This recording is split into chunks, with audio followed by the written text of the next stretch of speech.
In the beginning, God created the heavens and the earth. The earth was without form and void, and darkness was over the face of the deep. And the Spirit of God was hovering over the face of the waters. And God said, "Let there be light." And there was light. And God saw that the light was good. And God separated the light from the darkness.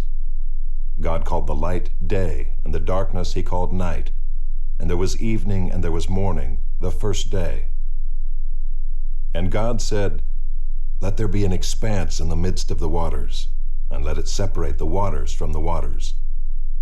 And God made the expanse, and separated the waters that were under the expanse from the waters that were above the expanse. And it was so. And God called the expanse heaven. And there was evening and there was morning, the second day. And God said, "Let the waters under the heavens be gathered together into one place, and let the dry land appear." And it was so. God called the dry land earth, and the waters that were gathered together he called seas. And God saw that it was good.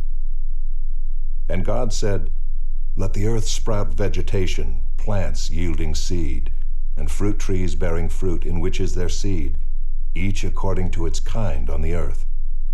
And it was so. The earth brought forth vegetation, plants yielding seed according to their own kinds, and trees bearing fruit in which is their seed, each according to its kind. And God saw that it was good. And there was evening and there was morning, the third day. And God said, "Let there be lights in the expanse of the heavens to separate the day from the night, and let them be for signs and for seasons and for days and years, and let them be lights in the expanse of the heavens to give light upon the earth." And it was so. And God made the two great lights, the greater light to rule the day, and the lesser light to rule the night, and the stars. And God set them in the expanse of the heavens to give light on the earth, to rule over the day and over the night, and to separate the light from the darkness. And God saw that it was good. And there was evening and there was morning, the fourth day.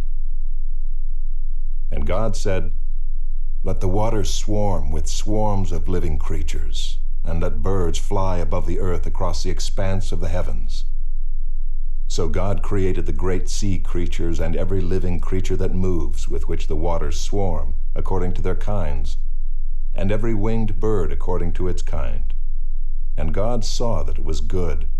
And God blessed them, saying, "Be fruitful and multiply, and fill the waters in the seas, and let birds multiply on the earth." And there was evening and there was morning, the fifth day. And God said, "Let the earth bring forth living creatures according to their kinds, livestock and creeping things, and beasts of the earth according to their kinds." And it was so. And God made the beasts of the earth according to their kinds, and the livestock according to their kinds, and everything that creeps on the ground according to its kind. And God saw that it was good.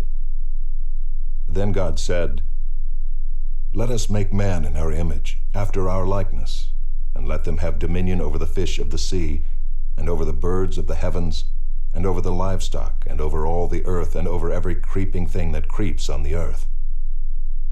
So God created man in his own image. In the image of God he created him. Male and female he created them. And God blessed them. And God said to them, "Be fruitful and multiply, and fill the earth, and subdue it, and have dominion over the fish of the sea, and over the birds of the heavens, and over every living thing that moves on the earth." And God said, "Behold, I have given you every plant yielding seed that is on the face of all the earth, and every tree with seed in its fruit. You shall have them for food. And to every beast of the earth, and to every bird of the heavens, and to everything that creeps on the earth, everything that has the breath of life, I have given every green plant for food." And it was so. And God saw everything that he had made, and behold, it was very good. And there was evening and there was morning, the sixth day. Chapter 2. Thus the heavens and the earth were finished, and all the host of them. And on the seventh day God finished his work that he had done, and he rested on the seventh day from all his work that he had done.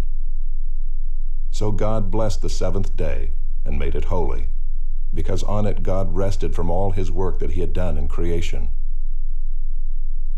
These are the generations of the heavens and the earth when they were created, in the day that the Lord God made the earth and the heavens.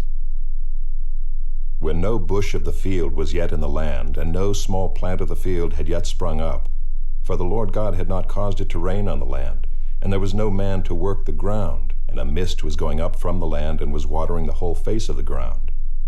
Then the Lord God formed the man of dust from the ground, and breathed into his nostrils the breath of life, and the man became a living creature. And the Lord God planted a garden in Eden in the east, and there he put the man whom he had formed.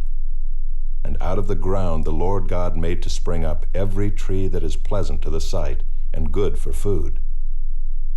The tree of life was in the midst of the garden, and the tree of the knowledge of good and evil.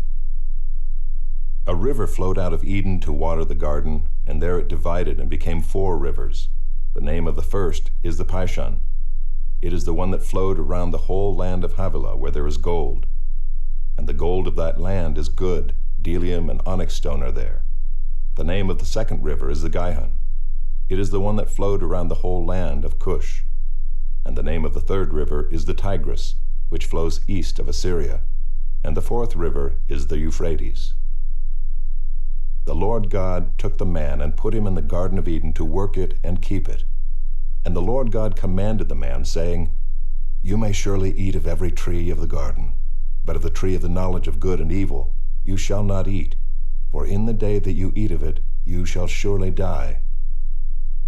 Then the Lord God said, It is not good that the man should be alone. I will make for him a helper fit for him.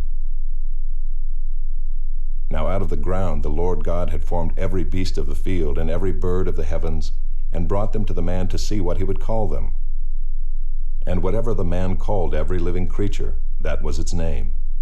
The man gave names to all livestock and to the birds of the heavens and to every beast of the field. But for Adam there was not found a helper fit for him. So the Lord God caused a deep sleep to fall upon the man, and while he slept, took one of his ribs and closed up its place with flesh. And the rib that the Lord God had taken from the man he made into a woman, and brought her to the man. Then the man said, This at last is bone of my bones, and flesh of my flesh. She shall be called woman, because she was taken out of man. Therefore a man shall leave his father and his mother, and hold fast to his wife, and they shall become one flesh. And the man and his wife were both naked, and were not ashamed. Chapter 3. Now the serpent was more crafty than any other beast of the field that the Lord God had made. He said to the woman, Did God actually say, You shall not eat of any tree in the garden? And the woman said to the serpent, We may eat of the fruit of the trees in the garden, but God said, You shall not eat of the fruit of the tree that is in the midst of the garden, neither shall you touch it, lest you die. But the serpent said to the woman, You will not surely die, for God knows that when you eat of it your eyes will be opened, and you will be like God, knowing good and evil. So when the woman saw that the tree was good for food, and that it was a delight to the eyes, and that the tree was to be desired to make one wise, she took of its fruit and ate. And she also gave some to her husband who was with her, and he ate. Then the eyes of both were opened, and they knew that they were naked. And they sewed fig leaves together and made themselves loincloths. And they heard the sound of the Lord God walking in the garden in the cool of the day. And the man and his wife hid themselves from the presence of the Lord God among the trees of the garden. But the Lord God called to the man and said to him, Where are you? And he said, I heard the sound of you in the garden, and I was afraid because I was naked, and I hid myself. He said, Who told you that you were naked? Have you eaten of the tree of which I commanded you not to eat? The man said, Well, the woman whom you gave to be with me, she gave me fruit of the tree, and I ate. Then the Lord God said to the woman, "What is this that you have done?" The woman said, "Well, the serpent deceived me, and I ate." The Lord God said to the serpent, "Because you have done this, cursed are you above all livestock, and above all beasts of the field. On your belly you shall go, and dust you shall eat all the days of your life. I will put enmity between you and the woman, and between your offspring and her offspring. He shall bruise your head, and you shall bruise his heel." To the woman he said, "I will surely multiply your pain in childbearing. In pain you shall bring forth children. Your desire shall be for your husband, and he shall rule over you." And to Adam he said, "Because you have listened to the voice of your wife, and have eaten of the tree of which I commanded you, you shall not eat of it. Cursed is the ground because of you. In pain you shall eat of it all the days of your life. Thorns and thistles it shall bring forth for you, and you shall eat the plants of the field. By the sweat of your face you shall eat bread, till you return to the ground, for out of it you were taken. For you are dust, and to dust you shall return." The man called his wife's name Eve, because she was the mother of all living. And the Lord God made for Adam and for his wife garments of skins, and clothed them.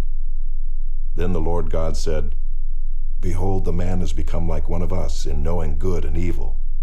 Now lest he reach out his hand and take also of the tree of life, and eat, and live forever." Therefore the Lord God sent him out from the Garden of Eden to work the ground from which he was taken. He drove out the man, and at the east of the Garden of Eden he placed the cherubim and a flaming sword that turned every way to guard the way to the tree of life.